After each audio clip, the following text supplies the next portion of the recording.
ترجمہ و تذکیر سورۃ الحجرات آیت نمبر 11 سلسلہ نمبر 6 ترجمہ جاوید احمد غامدی تفسیر و تذکیر وحید الدین خان آواز سراج الدین اعوذ باللہ من الشیطان الرجیم بسم اللہ الرحمن الرحیم یا ایها الذین آمنوا لا يسخر قوم من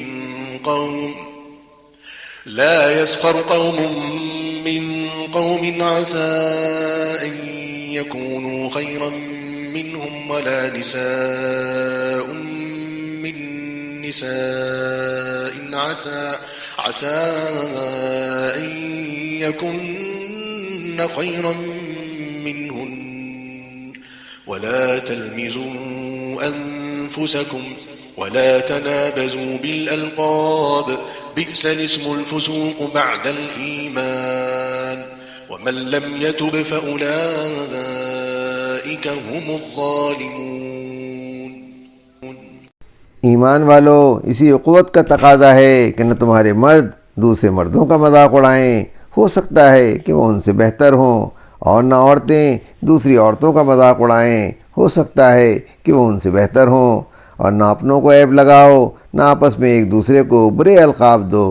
یہ سب فسق کی باتیں ہیں، اور ایمان کے بعد تو فسق کا نام بھی بہت برا ہے، اور جو اس تنبیہ کے بعد بھی توبہ نہ کریں تو وہ اپنی جانوں پر ظلم ڈھانے والے ہیں۔ ترجمہ جاوید احمد غامدی۔ آیات کی تفسیر۔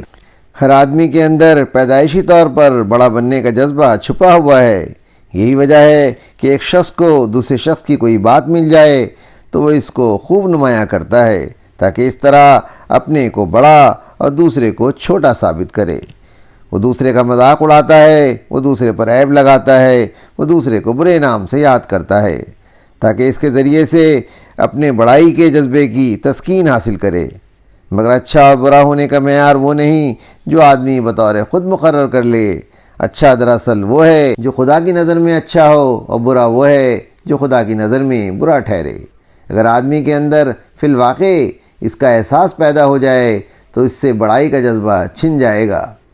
دوسرے کا مذاق اڑانا، دوسرے کو طعنہ دینا، دوسرے پر عیب لگانا، دوسرے کو برے لقب سے یاد کرنا، سب اس کو بے معنی معلوم ہونے لگیں گے، کیونکہ وہ جانے گا کہ لوگوں کے درجہ و مرتبہ کا اصل فیصلہ خدا کے یہاں ہونے والا ہے۔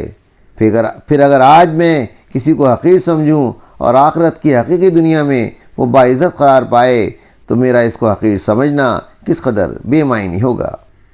تذکیر القرآن وحید الدین خان، آواز سراج الدین۔